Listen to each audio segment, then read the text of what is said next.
Saudara, Barada Eliezer memenuhi panggilan Komnas HAM untuk meminta keterangan terkait kasus baku tembak antara Barada Eliezer dan Brigadir Yosua di rumah Irjen Verdi Sambo.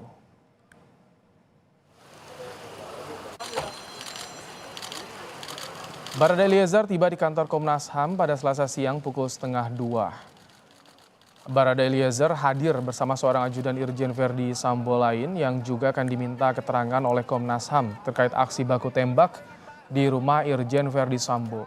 Informasi yang diberikan Barada Eliezer pada Komnas HAM menjadi informasi penting untuk mengusut kasus baku tembak di rumah Irjen Verdi Sambo yang menewaskan Brigadir Yosua.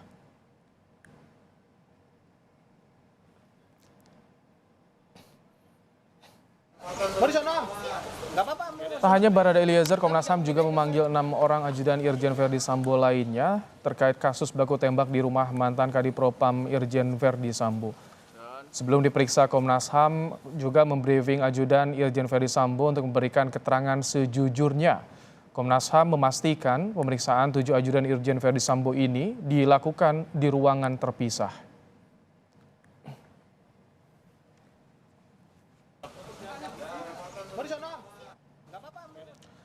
Komnas HAM menduga Brigadir Yosua mendapat tembakan dari jarak yang berbeda-beda dan tidak terlalu jauh. Ini berdasarkan hasil pemeriksaan Komnas HAM terhadap karakter luka Brigadir Yosua.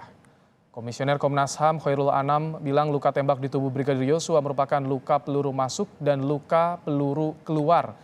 Namun Anam belum merinci jumlah luka tembakan Brigadir Yosua. Komnas HAM menambahkan hasil otopsi ulang menentukan kepastian kematian Yosua. Kalau dari karakter luka jaraknya ini bahasa forensik yang agak susah di awam ya. Tapi jaraknya memang nggak terlalu jauh.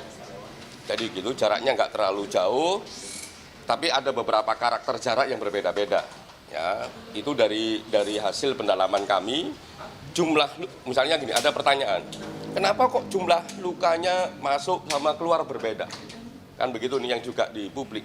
Jumlah luka masuk dan keluar berbeda karena memang ada yang masuk dan keluarnya memang pelurunya masih bersarang di tubuh sehingga jumlahnya berbeda.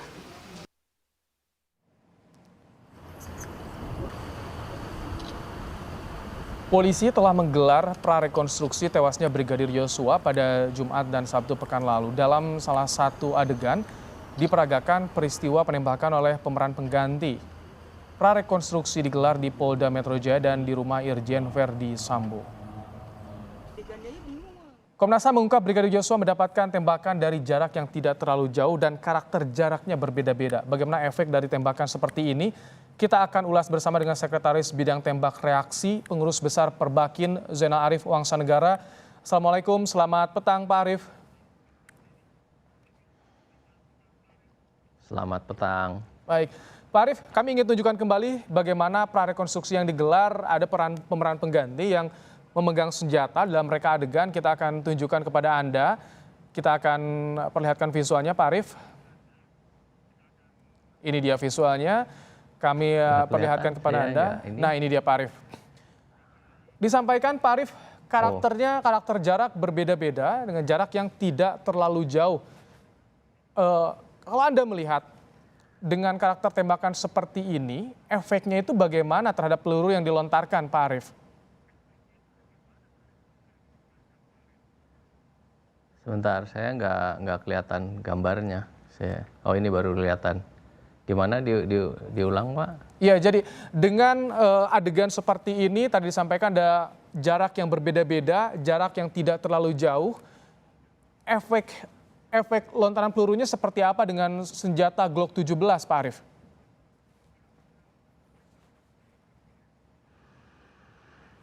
Ya, kalau kami dari Perbakin, biasanya kami memang juga menggunakan Glock 17 sebagai pistol olahraga. Jarak tembak kami juga berbeda-beda. Nah, hanya karena sasaran kami itu dari kertas, jadi untuk jarak-jarak 5, 10, 15, 20,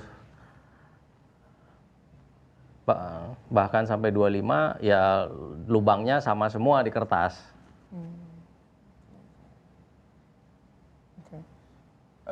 Jadi belum ada kalau misalkan mengenai benda keras seperti dinding, itu seperti apa efeknya? Apakah diketahui juga, Pak Arief? Ya, kami berusaha menghindari untuk mengenai benda keras karena akan terjadi yang disebut dengan rekoset atau pentalan dari. Oh baik, menghindari Jadi mantul ya? apabila mengenai benda keras, ya pasti anak peluru tersebut akan mantul. Jadi efeknya kalau mantul itu seperti apa? Apakah misalkan hancur benda kerasnya tadi, kemudian seperti apa tadi peluru yang telah melewati benda keras itu, Pak Arief?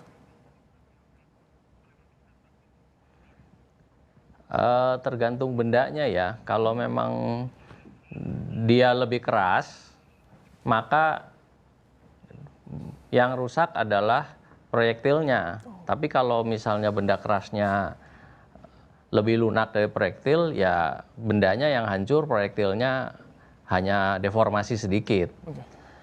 Pak Arief, boleh kita bicara soal karakteristik senjata Glock 17 dengan HS9, Pak Arief? Seperti apa sih karakternya? Karena kalau lihat visual agak mirip, Pak Arief ya? Ya.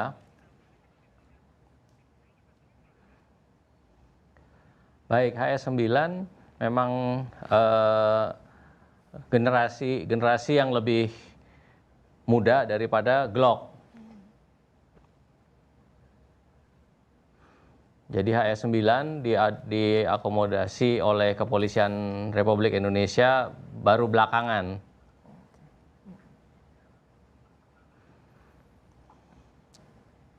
Dua-duanya semi otomatis, Pak Arief ya? Keduanya semi otomatis, keduanya menggunakan polymer frame. Polymer frame. Kalau misalkan untuk akselerasi nih Pak Arief, HS9 dengan Glock 17, mana yang paling cepat dan efektif? Akurasinya tingkat tinggi, Pak Arief? Saya rasa dua-duanya itu mempunyai akurasi yang cukup baik. Kebetulan kalau saya sendiri pribadi pernah mencoba, dua-duanya akurasinya sampai dengan 25 meter di range kami di Senayan, akurasinya sangat baik. Akurasi sangat baik artinya jika jaraknya semakin dekat, taruh 10 meter, itu lebih potensi mengenai targetnya lebih tinggi artinya ya Pak Arief ya? Ya, bisa dibilang demikian. Kalau karakteristiknya bagaimana? Apakah sama antara HS dengan Glock ini Pak Arief? Kurang lebih sama, dua-duanya striker fire, dua-duanya semi auto, tarikannya mungkin sedikit berbeda, tapi relatif sama. Dari segi bobot juga apakah sama? Karena kalau misalkan ini kurang dari 1 kilo bahkan ya, tergolong ringan ini Pak Arief ya? Ya, karena menggunakan polymer frame, maka itu dia ringan. Baik, kalau untuk proyektilnya sendiri bagaimana untuk Glock dan juga HS? Biasanya full magasinnya berapa peluru, seperti apa proyektilnya Pak Arief?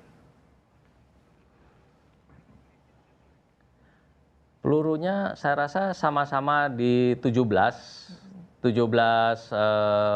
butir per magazen. Kalau proyektil tergantung dari jenis peluru yang dipakai.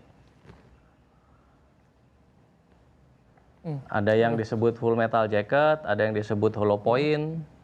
ada yang disebut soft point, nah, itu tergantung yang makai. Oke, ini kan kami kembali tadi melihatkan kepada Anda, kepada pemirsa Kompas TV, bagaimana reka adegan dengan ruangan seperti itu menggunakan senjata Glock 17, Pak Arief.